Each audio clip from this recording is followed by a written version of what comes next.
नमस्कार, जीके और क्लैक्स में एक बार फिर से आपका स्वागत है। दोस्तों, आज है 19 सितंबर और 19 सितंबर 2023 से करंट अफेयर से जितने भी प्रश्न जो कि प्रतियोगी परीक्षाओं की दृष्टि से महत्वपूर्ण होंगे, उन सभी के बारे में हम डिस्कस करेंगे। साथ ही कुछ इंपॉर्टेंट फैक्ट्स पर भी चर्चा करेंगे।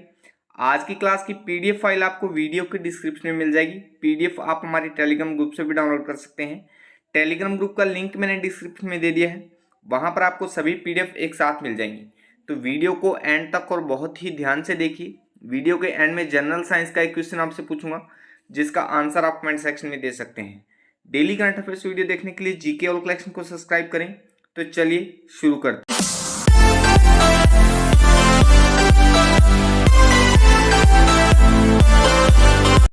आज के लिए पहला प्रश्न है, हाल ही में काजी फैज ईसा किस देश के मुख्य न्यायाधीश बने हैं? तो अभी काजी फैज ईसा पाकिस्तान के मुख्य न्यायाधीश बने हैं। सी ऑप्शन यहाँ पर सही हो जाएगा।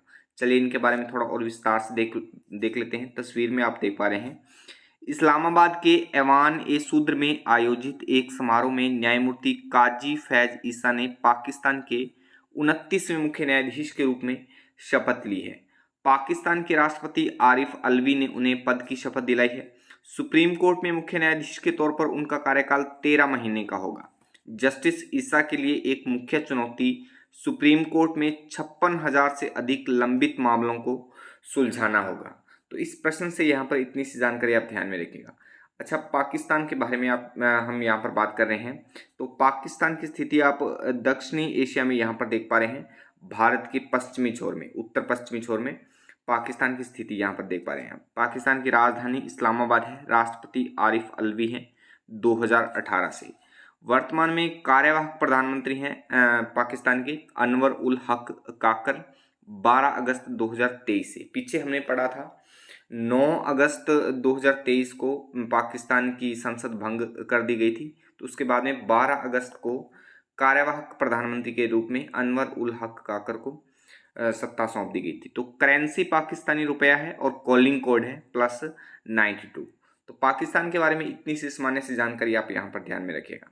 नेक्स्ट है, यशोभूमि यानी India international convention and expo centre का उद्घाटन किस राज्य या केंद्र शासित प्रदेश, यूटी मतलब यूनियन टेरिटरीज में किया गया है? तो यशोभूमि का उद्घाटन जो है वो केंद्र शासित प्रदेश दिल्ली में किया गया है, यानी यूनियन टेरिटरीज जो है दिल्ली, वहां पर किया गया है। तो डी ऑप्शन यहाँ पर सही हो जाएगा। चलिए इसके बारे में थोड़ा और देखिए। पीएम मोदी ने दिल्ली के द्वारिका में यशोभूमि कहे जाने वाले India international convention and expo centre के पहले फेज का उद्घाटन कर दिया है। यह दुनिया के सबसे बड़े कन्वेंशन सेंटर में से एक है। इसे तैयार करने में लगभग 5400 करोड़ रुपए खर्च हुए हैं। यह 8.9 लाख वर्ग मीटर में क्षेत्र में फैला हुआ है। हाल ही में आयोजित G20 समिट के मद्देनजर जिस भारत मंडप कन्वेंशन सेंटर को तैयार किया गया था, यशोभूमि उससे भी काफ़ी बड़ा है। तो ये महत्वपूर्ण हो जाता है, इसलिए आप इस पर थोड़ा अच्छे से फोकस करिएगा। नेक्स्ट है, पीएम विश्वकर्मा योजना के आवेदन के लिए निर्धारित न्यूनतम आयु कितनी है? तो पीएम विश्वकर्मा योजना के लिए जो निर्धारित न्यूनतम आयु है वो 18 वर्ष है, यानी ए ऑप्शन यहाँ पर सही हो जाएगा। चलिए इस योजना के बारे में थोड़ा और देख लेते हैं। प्रधानमंत्री नरेंद्र मोदी ने विश्वकर्मा योजना की शुरुआत कर दी है। पीएम मोदी ने विश्वकर्मा जयंती और अपने 73वें जन्मदिन के मौके पर इस योजना की शुरुआत की है। कैबिनेट ने हाल ही में इस योजना के लिए 5 साल के लिए 13,000 करोड़ रुपए के बजट को मंजूरी दी थी। प्रधानमंत्री विश्वकर्मा योजना में आवेदन करने वाले लोगों की आयु 18 साल या उससे अधिक होनी चाहिए। इस योजना से जुड़ी अधिक जानकारी के लिए आधिकारिक वेबसाइट pmvishwakarma.government.in पर जा सकते हैं। तो ये आधिकारिक वेबसाइट है जिससे अधिक जानकारी से मिल सकती है। तो इस प्रश्न से, इस योजना से आप इतनी सी जानकारी यहाँ पर ध्यान में रखिएगा। नेक्स्ट है, विश्व बांस दिवस या वर्ल्ड बैम्बू डे प्रतिवर्ष कब बनाया जाता है? तो हर साल 18 सितंबर को वर्ल्ड बैम्बू डे या विश्व बांस दिवस के रूप में मनाया जाता है। बी ऑप्शन यहाँ पर सही हो जाएगा। चलिए इस दिवस के बारे में थोड़ा और विस्तार से देख लिए। बांस आप देख पा रहे हैं, बांस एक प्रकार का घास है जो बहुत ही तेजी से बढ़ता है। तो ये थोड़ा सा आप ध्यान में रखिएगा। 18 सितंबर को प्रतिवर्ष मनाया जाने वाला विश्व बांस दिवस एक वैश्विक पहल है जो बांस के अविश्वसनीय महत्व पर प्रकाश डालती है। यह उल्लेखनीय पौधा, जिसे अक्सर ग्रीन गोल्ड कहा जाता है, सतत विकास, गरीबी उन्मूलन, पर्यावरण संरक्षण और सांस्कृतिक संरक्षण में अपार क्षमता रखता है। विश्व बांस दिवस बांस के असंख्य लाभों और वैश्विक चुनौतियों को दूर करने में इसकी भूमिका के बारे में जागरूकता बढ़ाने के लिए एक मंच के रूप में कार्य करता है। तो इस दिवस के बारे में इतनी सी जानकारी आप यहाँ पर ध्यान में रखिएगा। अच्छा, सितंबर माह में अब तक हमने जितने भी दिन बनाए हैं तो एक बार फिर से हम उनको रिपीट कर लेते हैं। 1 सितंबर को जीवन बीमा निगम यानी LIC का स्थापना दिवस मनाया गया। 1 सितंबर को राष्ट्रीय पोषण सप्ताह 1 से 7 सितंबर तक। 1 सितंबर को विश्व अल्जाइमर महीना, 1 सितंबर को ही राष्ट्रीय पोषण माह 1 से 30 सितंबर तक। 2 सितंबर को विश्व नारियल दिवस, 3 सितंबर को अंतर्राष्ट्रीय गिद्ध जागरूकता दिवस सितंबर के पहले शनिवार को। 5 सितंबर को शिक्षक दिवस पूर्व राष्ट्रपति सर्वपल्ली राधाकृष्णन के जन्म दिवस के अवसर पर मनाया जाता है। 5 सितंबर को महिला बास्केटबॉल अकादमी जयपुर का प्रारंभ है। 5 सितंबर को अंतर्राष्ट्रीय चैरिटी दिवस। 7 सितंबर को international day of clean air for blue skies. 8 सितंबर को अंतर्राष्ट्रीय साक्षरता दिवस। वहीं 9 सितंबर को वर्ल्ड फर्स्ट एड डे। 10 सितंबर को विश्व आत्महत्या रोकथाम दिवस। 11 सितंबर को राष्ट्रीय वन शहीद दिवस। वहीं 12 सितंबर को ग्रैंड पेरेंट्स डे। 14 सितंबर को हिंदी दिवस। 15 सितंबर को इंडियंस डे। 16 सितंबर को विश्व ओजोन दिवस। वही 16 सितंबर को अंतर्राष्ट्रीय लाल पांडा दिवस। 17 सितंबर को विश्व रोगी सुरक्षा दिवस। और आज हमने बात की है विश्व बांस दिवस की 18 सितंबर को। तो अब तक हमने इतने दिनों की बात की है, आज एक बार फिर से हमने सभी दिनों को एक साथ रिपीट कर लिए है। जैसे जैसे हम आगे के दिनों को पढ़ते चलेंगे, पीछे के दिनों को हम साथ ही रिपीट करते चलेंगे।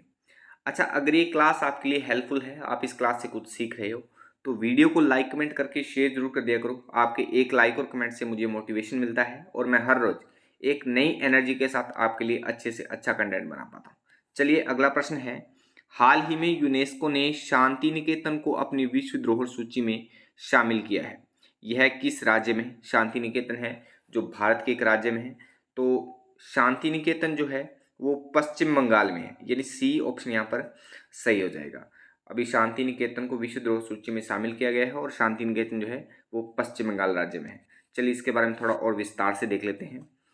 विश्व धरोहर समिति के 45वें सत्र के दौरान, यानी विश्व धरोहर समिति का जो अभी सत्र चल रहा था वो कौन सा है? 45वां सत्र है। इसके दौरान शांति निकेतन को सूची में शामिल करने का निर्णय लिया गया है। विश्व धरोहर समिति का 45वां सत्र इस समय सऊदी अरब में चल रहा है। शांति निकेतन पश्चिम बंगाल के बीरभूमि जिले में स्थित है।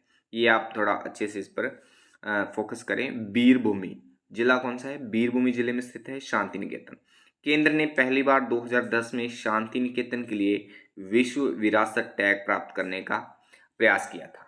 तो इस प्रश्न से भी यहाँ पर इतनी सी जानकारी आप ध्यान में रखिएगा। चलिए, अगला प्रश्न है, skills on wheels. Skills on wheels पहल किसने शुरू की है? तो स्किल्स ऑन व्हील्स को शुरू किया है ओम बिरला, यानी लोकसभा अध्यक्ष ओम बिरला और केंद्रीय मंत्री धर्मेंद्र प्रधान ने। सी ऑप्शन यहाँ पर सही हो जाएगा, दोनों ने। तो चलिए, इनके बारे में थोड़ा और देखिए, इस योजना के बारे में, कार्यक्रम के बारे में। केंद्रीय कौशल विकास और उद्यमिता मंत्री धर्मेंद्र प्रधान और लोकसभा अध्यक्ष ओम बिरला ने स्किल्स ऑन व्हील्स पहल शुरू की है। इस पहल के तहत अगले 5 वर्षों में 60,000 युवाओं को सशक्त बनाया जाएगा। यह पहल सरकार के कौशल विकास मिशन और युवाओं के लिए उपलब्ध अवसरों को और सहायता प्रणाली के बारे में जागरूकता पैदा करने के लिए शुरू की गई है। यह पहल युवा आबादी को प्रासंगिक कौशल प्रशिक्षण प्रदान करके ग्रामीण परिवारों की आजीविका में सुधार करेगा। तो इस कार्यक्रम के बारे में इतनी सी जानकारी यहाँ पर ध्यान में रखिएगा आप। अगला प्रश्न है, एशिया कप 2023 का फाइनल किस शहर में खेला गया है? तो एशिया कप 2023 का फाइनल है वो श्रीलंका के कोलंबो में खेला गया है, यानी श्रीलंका की राजधानी कोलंबो में खेला गया है। एशिया कप 2000 फाइनल का जो खिताब है वो अभी भारत ने जीता है। बहुत ही रोमांचक जीत यहाँ पर भारत ने हासिल की है और उसका जो फाइनल है वो अपने श्रीलंका की राजधानी कोलंबो में खेला गया, ये आप ध्यान में रखिएगा। अगला प्रश्न है, नमो 11 सूत्रीय कार्यक्रम यानी नमो 11 सूत्रीय कार्यक्रम की शुरुआत किस राज्य में की गई है? तो नमो 11 सूत्रीय कार्यक्रम की जो शुरुआत है वो महाराष्ट्र में की गई है। सी ऑप्शन यहाँ पर सही हो जाएगा। चलिए इस कार्यक्रम के बारे में थोड़ा और देखिए। महाराष्ट्र के मुख्यमंत्री एकनाथ शिंदे ने प्रधानमंत्री नरेंद्र मोदी के 73वें जन्मदिन के अवसर पर पूरे राज्य में नमो 11 सूत्रीय कार्यक्रम लागू करने की घोषणा की है। इस कार्यक्रम में नमो महिला सशक्तिकरण मिशन शामिल है, जिसका लक्ष्य 73 लाख महिलाओं तक सरकारी योजनाओं का लाभ पहुंचाना है। साथ ही नमो निर्माण श्रमिक कल्याण मिशन के तहत जो 73,000 श्रमिकों को सुरक्षा किट प्रदान किया जाएगा। तो इस कार्यक्रम के बारे में आप यहाँ पर इतनी सी जानकारी ध्यान में रखिएगा। अच्छा, महाराष्ट्र के बारे में हम यहाँ पर बात कर रहे हैं। तो महाराष्ट्र की लोकेशन भारत के मानचित्र में आप यहाँ पर देख पा रहे हैं। महाराष्ट्र का गठन 1 मई 1960 को हुआ था। 1 मई को महाराष्ट्र दिवस मनाया जाता है, ये भी आप ध्यान में रखिएगा। महाराष्ट्र की वर्तमान में 2 राजधानियां हैं, मुंबई और नागपुर। मुंबई ग्रीष्मकालीन राजधानी है और नागपुर शीतकालीन राजधानी है। महाराष्ट्र में वर्तमान में 36 जिले हैं। प्रेजेंट टाइम में गवर्नर रमेश बैस हैं। चीफ मिनिस्टर एकनाथ शिंदे हैं। वाइस चीफ मिनिस्टर यानी उप मुख्यमंत्री 2 हैं, देवेंद्र फडणवीस और अजीत पवार। वहीं विधान परिषद में 78 सीटें हैं, विधानसभा में 288 सीटें हैं, राज्यसभा में 19 सीटें हैं और लोकसभा में 48 सीटें हैं। तो महाराष्ट्र के बारे में इतनी सी सामान्य सी जानकारी आप यहाँ पर ध्यान में रखिएगा। अगला प्रश्न है, मुख्यमंत्री लाडली बहना आवास योजना की शुरुआत किस राज्य में की गई है? तो मुख्यमंत्री लाडली बहना आवास योजना की शुरुआत जो है वो मध्य प्रदेश राज्य में की गई है। सी ऑप्शन यहाँ पर सही हो जाएगा। नेक्स्ट है, भारत में यूनेस्को विश्व हेरिटेज स्थलों की संख्या बढ़कर कितनी हो गई है? तो भारत में अब यूनेस्को विश्व हेरिटेज स्थलों की जो संख्या है वो अब बढ़कर कितनी हो गई है? 41 हो गई है। अभी हमने बात की थी शांति निकेतन, पश्चिम बंगाल के शांति निकेतन को विश्व धरोहर सूची में शामिल किया गया है। तो उसी के साथ अब बढ़कर संख्या कितनी हो गई है? 41 हो गई है, ये आप ध्यान में रखिएगा। नेक्स्ट है, भारत ने रिकॉर्ड कितनी बार क्रिकेट एशिया कप का खिताब जीता है? तो भारत ने इस बार के समेत जो एशिया कप का खिताब जीता है वो इस बार 8वीं बार भारत ने एशिया कप का खिताब जीता है। यानी अब तक 8 बार भारत ने एशिया कप का खिताब अपने नाम किया है। तो सी ऑप्शन यहाँ पर सही हो जाएगा। अच्छा, कल की वीडियो का चैलेंज क्वेश्चन था, ऑप्टिकल फाइबर किस सिद्धांत पर कार्य करता है?